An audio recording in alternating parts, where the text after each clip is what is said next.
much for watching TV Africa and our show co-startup here in Columbus, Ohio. Here today we are with Dr. Seleshi, and we are at the headquarters of ETSS. Today we are honored to have the founding father and the director of this great organization. Dr. Seleshi, I know your name has come up in many circles. A lot of people have heard about you, and can you tell us a little bit who you are, Dr. Seleshi? Thank you, Ernest. And the African One TV, really, for us to be, to have our own channel, right, and recording and promoting the information for ETSS or even for other African organizations, immigrants. This is a good achievement. Thank you for us. Yes, my name is Seleshi. I'm the executive director and founding member of Ethiopian Tewahedo Social Services here in Columbus. I came in 1997 to Columbus, and since then, we established this organization and then helping our community. Awesome. So you came, that was 2019? 1997. Yeah. Okay, so I know that you just did not wake up one morning and started to start ETSS and you started your services.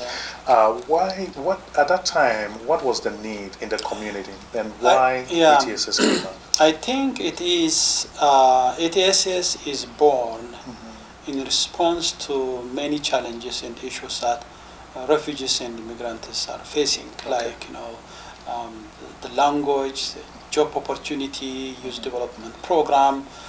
Especially in the Ethiopian community, I've been here for more than 30 years. Right. There was elders and our priestess, they were worried about their future, especially the children. Right. They were lost. They couldn't finish high school. Right. They ended up in jail and community leaders, because they know me back home. Right. And they came, look, we are losing our children. Something, do something that to help us. And that is really what makes me and my team inspired to do something, because the community has been starting to build community organizations for more than maybe 6 times. Right. It didn't happen. They started and failed, They tried their best. But because of lack of capacity, because of lack of support, the communities by themselves cannot really. Correct. So based on that, the first thing that I did is I tried to study why we failed and why we don't have any community center or community organizations to help these youngsters. Right. So, based on that, I do some kind of research, and also I do my own interview for people, from young to elders and from different groups. And then I found that why they were not successful. So based on that, I strategize. And the first thing that I do was, even myself, I don't know how to run a non-profit organization. I don't have any idea. I came from the health profession. Right. So the only thing that I did was I just want to teach myself and skill myself and learn from others and listen from others, because I cannot blame others, and myself, as I told you, I don't have any clue, because back home we don't have this non-profit world. Correct. And but here it has been developed. It has really equally working with the government. So I want first to learn myself. Correct. Those who did the right thing, and I did that. That's what Awesome. become successful. Awesome.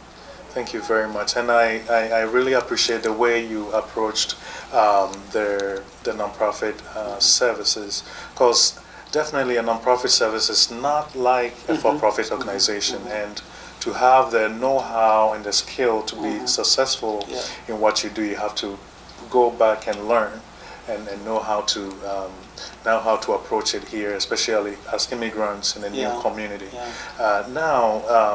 I know at that time there was a need in the community, which is basically the Ethiopian community which you came from. Now, I see that ETSS is not just servicing the Ethiopian community. Now, how was the transition? Why did ETSS decide to? Really, it's an excellent question. Why that was a transition? Actually, the precursor or the first for the ETSS to be involved was an organization called that I founded is Foundation for Ethiopian Children and Families, and that was around 2000. So in 2000, I created, myself and my team created that organization to help specifically to the Ethiopians. Okay. So as I told you before, because I don't have the experience, what I did was I listed, who are providing this kind of social services. Right. So I approached the Jewish Family Services, I approached the Neighborhood House, I approached the Ohio State University. So it came to me that the Jewish Family Service really opened the door for me to learn. So I asked it specifically, can you help me? Because I have a lot of issues and need in my community. Is there any way that you can help me and teach me? Can I learn something? And it was really, they opened the door for me.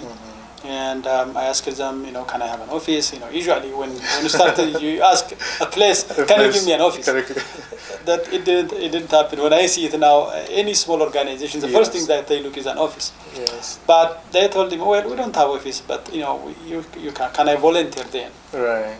And they said yes, you can come volunteer. So that was the beginning. I volunteer in the morning, reach out my community, bring the communities to get services in that place. And to get services to the neighborhood houses, to get services to the Cambodian Association at that time. So that gives me and opens my eye. And they gave me a training actually, how to start your business. And within a year, I learned a lot. And then there was a federal grant coming, and then they see my potential in my work. I was hired at Jewish Family Services to the program director. So it opens more and more. So what I did was, because I know at the end of the day to start my own organization, but I brought my team, and the people at Jewish Family were very, very nice and kind of me. So they hired, my team, which is really the backbone of this organization. I had the data group and management and case management and program managers. We trained, and just by doing things, we trained each other. And then in 2005, we started ETSS to open to all immigrant organizations. Why the question for you to come is, when I see the need, when we are serving the Ethiopian community, we all, whether you came from East Africa, Central, West Africa, or Asia, or Middle East, or Latin America, we all, refugees and immigrants majority have the same problem, the same issue. We have a common agenda, common issue, common problem. Because when I serve in the Jewish Family Service, it opens for me to the African community, opens for me to the European community, and then opens for. So I see that we are struggling the same issue. Safety issue.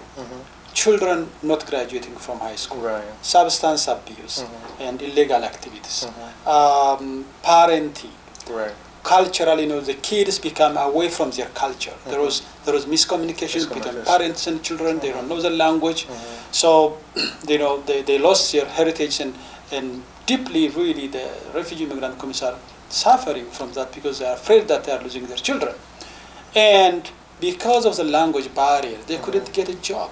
Refugees, they want to do something. They are very hardworking people. So when I see, okay, rather than, I build that capacity, I have all the knowledge rather than limited myself and my team to one group, why not I expand to serve the whole refugee immigrant community? So, of course, in 2005, it's very interesting. I started 5 organizations. The Ethiopian Orthodox Tewahedo Church Social Services, which is a faith-based, the Ethiopian community organizations helping, with our community. Yes, so much, Doctor. I didn't want to cut you short. I see ETSS have come from just being an organization that was reaching out to the African community and also transitioning to all these community. We're going to take a quick break, okay? And when we come back, we're going to hear more about some of the services that ETSS is providing and how you've been able to serve these communities. Because I know it's not easy. Each culture, each community is different, and you have to approach each community in a different way. So we're going to take a quick break, and when we come back, we're going to hear from Dr. Seleshi how some of the services that they have for these communities and how he's been able to integrate all these communities into ETSS. So don't change that dial. We'll be right back.